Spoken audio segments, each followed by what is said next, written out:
ka. O, tinan mo, doon pumapasok sa kanto yung tubig, tapos lumalabas yun sa gate sa bahay niyo.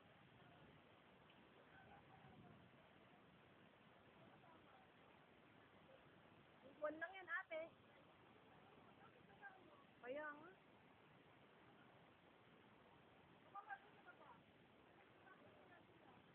Hindi, nag-aalita na din. Nako, anak, paligpit mo yung kwarto.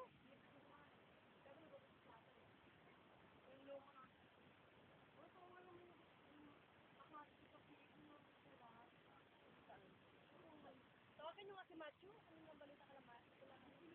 Ay, doon nga papasok ang tubig sa kanila eh. Bahay nila, mababa lang.